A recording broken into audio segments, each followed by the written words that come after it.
Amigos de Saber Votar, qué gusto estar aquí con ustedes otra vez en Rebotando, su programa anual o semestral de confianza. Estamos muy contentos de compartir con ustedes otra emisión. Me acompañan como todos los días nuestro querido director de Saber Votar, Guillermo Torres Quirós. Luisito Barrera, mucho gusto. Qué bueno que aquí estamos. Y aquí a mi extrema izquierda se encuentra José Torres Espínola. ¿Qué tal, Pepito? ¿Cómo estás? Pues aquí dándole que no le doy ya. Qué bueno, aquí está con ustedes también Luis Barrera. Agradecemos a toda la producción que nos está acompañando. Y el día de hoy tenemos muchos temas porque a pesar de que son unas breves vacaciones quizá de la política, pues la verdad no han dejado de correr temas. Y uno de ellos que ha sonado bastante es el de la disminución de la pobreza en México. ¿Qué tan real es este dato que nos ha estado presentando la presidenta Claudia Sheinbaum? Bueno, primero hay que recordar que había un organismo, que era la Coneval, que era la que hacía la evaluación de la pobreza, desaparece, esa función la hace ahora el INEGI, utilizó la misma metodología, y bueno, sí hay una reducción en comparación con la medición anterior, que fue la del 2022, por tres motivos principalmente. Lo que tiene que ver con lo que es el aumento del salario mínimo que se ha dado en los últimos 7 años, tiene que ver con las remesas, que siguen ayudando mucho esa parte, y tercero, los programas sociales. Entonces, esos tres han de alguna manera ayudado a que merme en gran manera la pobreza. Pero ojo, una cosa es la pobreza en general, la pobreza, digamos, extrema, que es la que más nos duele como mexicanos. La otra es la pobreza media, que también tiene una disminución, pero aquí el tema es las carencias que siguen existiendo. Ese yo creo que es el gran tema, porque se disminuye la pobreza, pero en todos los rubros, ya sea el tema educativo, el de acceso a la salud, el que tiene que ver con la canasta básica, en todos hubo una disminución de la capacidad de la gente en la adquisición de productos. Entonces hubo una baja prácticamente a nivel nacional de todos estos temas. Ahora hay una realidad que la gente dice, sí es verdad que bajó la pobreza, pero muy en parte es porque pues todo este tema del aumento del salario, los programas sociales, pues a la gente le hacen sentir que tiene un mayor poder adquisitivo. El hecho de que te caigan 3,000 pesitos o a veces en una familia reciben más de 3,000 porque son varias becas, pues eso da una sensación de que ya tengo mayor poder adquisitivo, que quizá no puedo pagarme un buen médico, no puedo acceder a una buena educación, pero el hecho de tener ese dinerito ya en mis manos, pues me hace sentir mejor. ¿Tú cómo ves este tema? Pues sí, justo creo que es, como siempre en el análisis ha hecho muy bien Guillermo, siempre dice el tema de dónde está el dinero, ¿no? Hoy en día el dinero pues está en la bolsa de los mexicanos, pero no por eso quiere decir que está mejor gastado, ¿no? Es un dinero que hace falta en programas sociales, que no son de dar dádivas, sino que en temas de salud, en temas de educación, y entonces empezamos a ver el tema de las carencias que tienen pues estos diferentes rubros como es educación y salud y seguridad, pero pues empiezan a tener el dinero los mexicanos pues en sus bolsillos y no precisamente son ocupados o son destinados a esos programas. Es que aquí el tema es que estamos viendo el empoderamiento del beneficiario social, es decir, los programas sociales han existido en México desde el gobierno de Francisco I. Madero, más de 100 años de programas sociales. El tema es que hay dinero etiquetado. Y ahora el dinero de calle es como si fuera un aumento de sueldo de las personas, por ejemplo, con el programa Adultos Mayores, tú recibes 6,000 pesos bimestrales, que es un dinero que antes no recibía. Entonces, es un empoderamiento del bolsillo. Entonces, si el adulto mayor o el beneficiario social decide gastarse eso en medicinas o en alcohol, es su bronca. Por eso hay un empoderamiento. Y no necesariamente el tema de las carencias solamente va con el manejo del bolsillo de la persona, sino también tiene que ver con otro tipo de indicadores que el Estado es el obligado a trabajarlos. Por ejemplo, el tema del acceso a las medicinas, el cual se ha modificado el esquema con el tema de la corrupción. Pero en realidad hemos visto que ha habido un retraso y vemos casos dramáticos, ¿no? El caso de los niños con cáncer, o vemos el caso de hospitales que no tienen nada. Ahora, hay un caso muy importante, estamos también ahí, tenemos una gráfica sobre el acceso a la salud de los mexicanos, que ha aumentado el tema de, pues que los mexicanos ya van al sector privado, pero algo que también dice este informe, es que cada vez los mexicanos asisten más a los consultorios, pues de farmacia, a los famosísimos del Dr. Simi, las farmacias que hay, las que ustedes quieran, pero que también esto representa un gran problema, porque sí es económico, porque ya no hay un sistema de salud que alcance para todas las personas, un IMSS, un ISSSTE que alcance para todos, por eso las personas se ven obligadas a asistir a estos consultorios, que son accesibles, entre comillas, pero que también presentan un gran problema pues a nivel de salud, ¿no? Es una de las cosas que a lo mejor pues también no se están valuando, ¿no? Sí, porque como la gente ahora decide en qué gasta su dinero, la gente dice, yo voy con la farmacia similar, allá me va a salir más barata la consulta, la medicina más barata, y voy a atenderlo.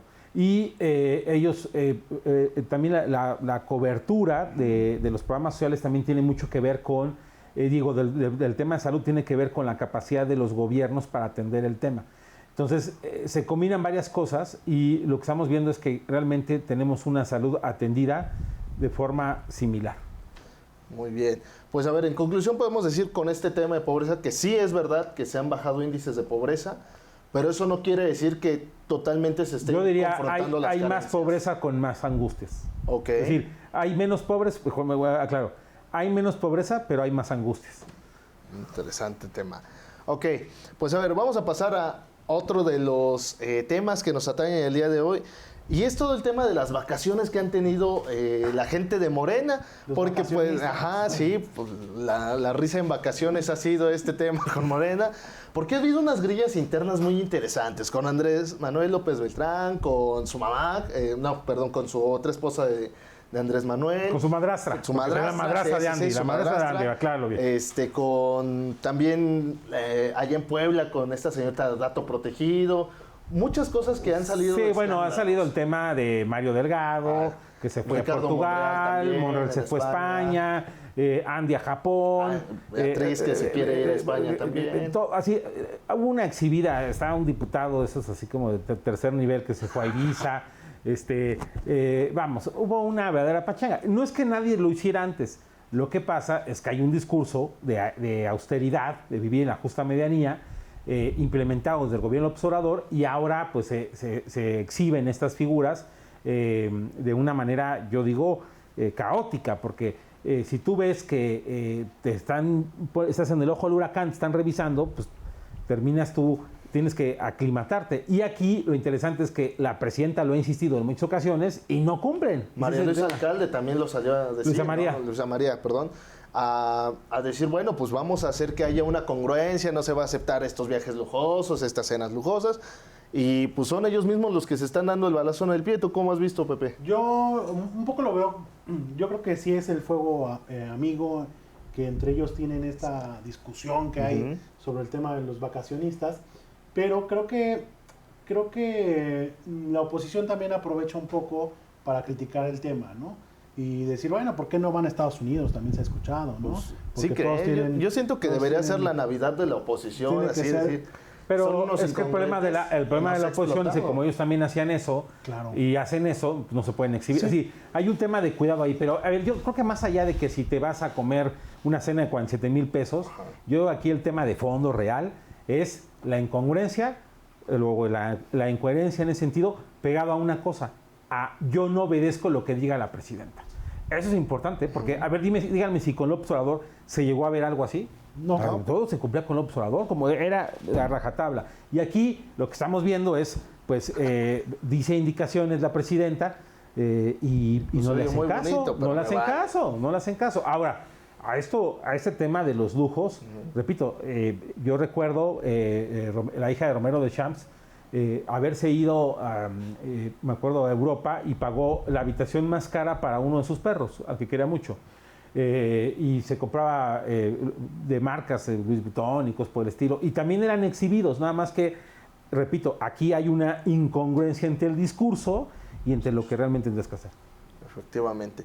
Pero también hablamos un poco de, pues, esta confrontación interna, porque algo que yo escuchaba era, bueno, por casualidad te puedes encontrar a un político, dos políticos saliéndose un poco del huacal, ¿no? Pero ya el hecho de que haya todo un seguimiento a Andrés, que se ve hasta su factura, eso quiere decir que incluso probablemente ya había algo de fondo, una planeación para evidenciar este tipo de actos. A ver, yo creo que hay una realidad. Hay ahorita dos bandos en el gobierno. Están los claudistas, los que dicen la presidenta Claudia Sheinbaum es ahora la que tiene el bastón de mando, la heredó de López Obrador, ella es la que tiene que tomar las decisiones. Y por otro lado tenemos a los López Obradoristas que dicen no. Hasta que López Obrador siga vivo, a él le vamos a hacer caso, a él le vamos a rendir pleitesía. Ojo, no quiere decir que haya ya un choque de trenes entre estos dos.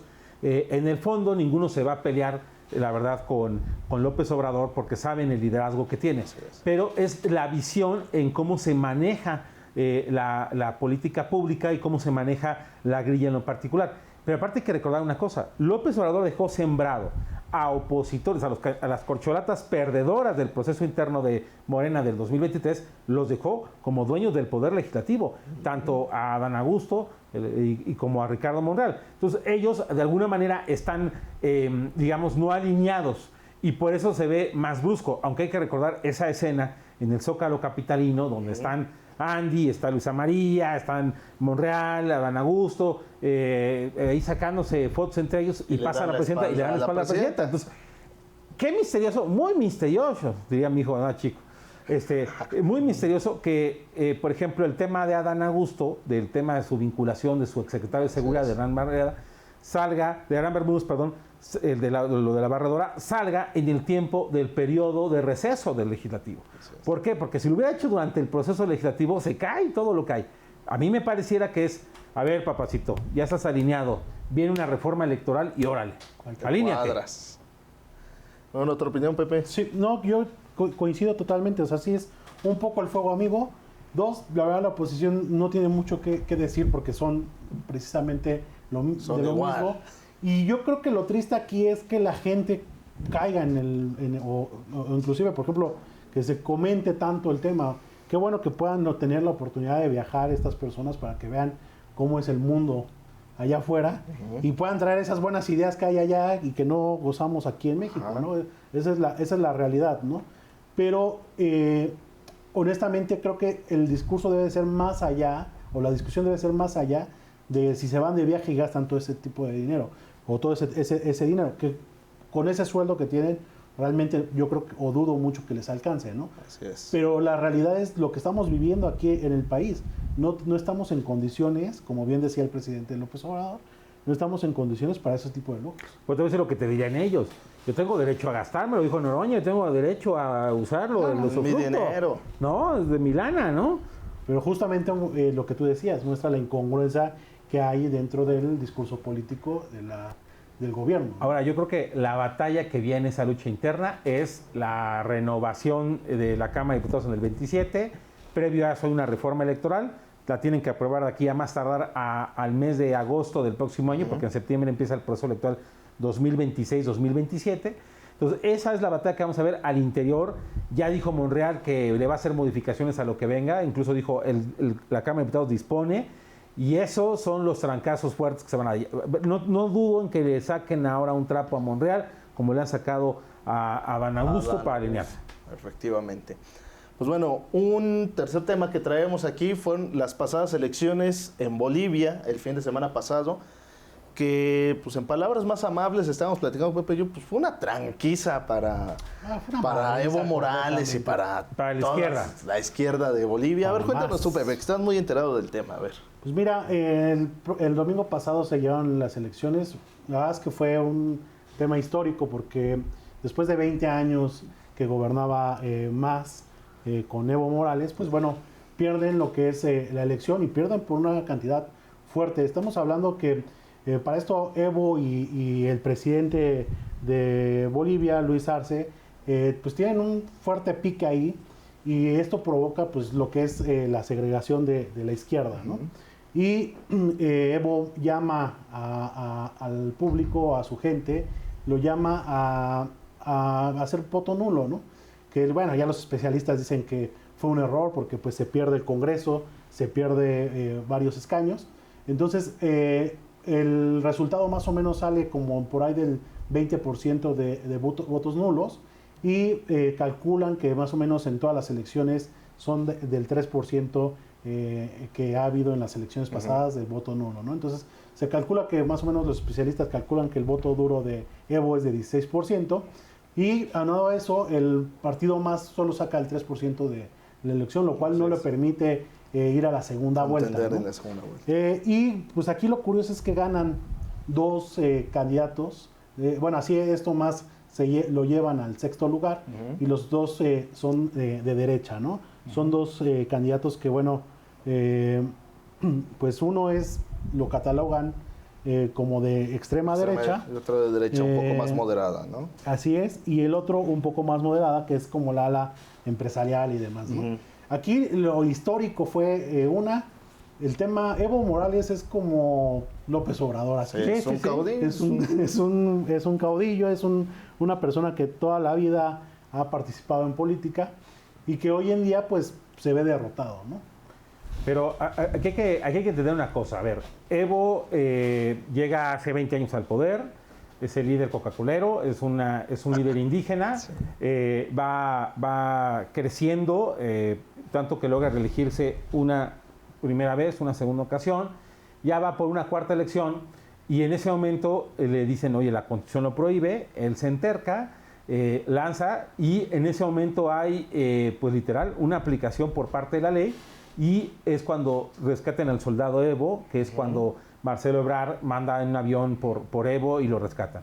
Evo después de un tiempo regresa a Bolivia, hay un gobierno interino de prácticamente un año, con Yanín Pérez, que era fue una presidenta conservadora interina, se convoca a elecciones, gana Luis Arce, el candidato de Evo Morales, en ese momento, y estando Luis Arce presidente, Evo pide que se modifique la ley nuevamente para que sea él nuevamente candidato presidencial.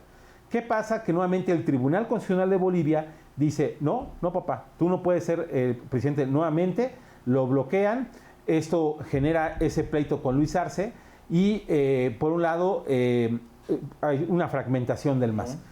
Luis Arce queda con MAS, Evo hace su propuesta del voto nulo y aparece un nuevo personaje que es Andrónico.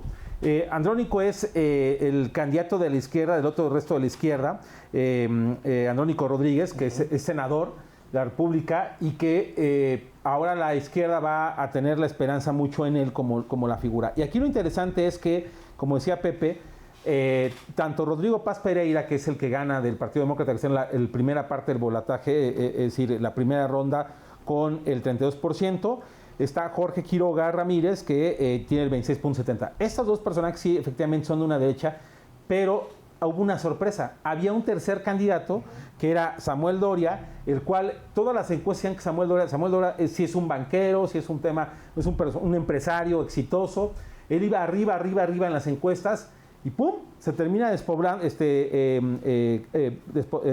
desploma totalmente Samuel Doria, y entonces es como se cuela Jorge Quiroga, que su papá fue presidente en la década de los 80 allá en Bolivia, y bueno, pues ahora va a ser ese pleito entre efectivamente visiones distintas de la derecha. Aquí lo interesante es también la composición del Senado, y es que, como decía Pepe, el candidato de MAS a la presidencia, Eduardo del Castillo, que logra el 3%, solamente obtienen un senador de la República y la izquierda pues prácticamente va a desaparecer en esos momentos, y yo creo que para muchos es así como de, ¿será el fin del movimiento MAS, de Evo, de toda su onda indigenista? Hay que recordar que Evo modifica totalmente la constitución de Bolivia, crea el cuarto poder, que es el poder electoral, convoca elecciones a los jueces, es decir, una serie de cosas que ha hecho que tiene mucha semejanza con el cambio de régimen que está viviendo actualmente en México. Así es. Y fíjate, 20 años les costó 20 años. Sacar este tema, y un poco lo relacionado al tema de los vacacionistas, ¿no? El tema de la incongruencia dentro del discurso. O sea, la gente viviendo en crisis, yo creo que por eso ve la forma en la derecha de poder cambiar el régimen, ¿no? Meterse por ahí. Pues bueno, para cerrar ya, porque si no se nos acaba el tiempo, rápidamente, el detallón político de esta semana. El detallón político de esta semana es que Genaro Lozano será, o ya es el nuevo embajador, mejor dicho, porque ya fue nombrado por el Senado, a propuesta de la presidenta Claudia Sheinbaum, el nuevo embajador de Italia. Que hay que recordar que el mayor mérito de Genaro Lozano es que fue el conductor que tiene el récord del peor rating en la historia de Televisa, del 0.0% de gente que lo veía en el noticiero matutino. Genaro Lozano, un activista LGTB, eso no, yo no le veo el problema que sea activista LGTB, yo le veo el problema es que no tiene la capacidad diplomática. Pero bueno, el chisme, el tallón, es que esa cuota desde hace 6 meses la estaba pidiendo, desde que prácticamente Sheinbaum ganó la presidencia. Insistía Genaro Lozano y su equipo cercano con su red LGTB, le estaban insistiendo que le dieran una embajada. Y entonces dicen que iba y lo regresaban y hablaba con Juan Ramón de la Fuente y hablaba con todo el mundo. Y lo que él no midió, no calculó, es que hizo contra la presidenta de Italia, contra Meloni, hizo un artículo donde le pega totalmente. Pero aquí lo interesante es que la insistencia tuvo premio. Y una cosa curiosa, si uno revisa el historial de General Lozano, antes de ser conductor, cuando era del movimiento de Yo Soy 132, resulta que él decía que nunca se iba a vender al Estado y al gobierno. Así es. Pero a Pepe le gusta General Lozano. Sí. No, jamás. Pues bueno, que en este detallón terminamos esta emisión de Rebotando. Les agradecemos mucho que compartan este contenido, que se suscriban al canal de YouTube, que nos sigan en todas las redes sociales como Saber Votar MX en Facebook, Instagram, X, TikTok. Ahí vamos a estar nuevamente activándonos con mucho contenido, porque como se dan cuenta hay mucho que hay que seguir viendo. Tenemos el dato político todos los miércoles. Hay columnas semanales en nuestra página de Saber Votar. Por favor, síganse informando y pues nos vemos en una próxima emisión de Rebotando. Muchas gracias y hasta luego. Saber Votar. Sayonara. MX.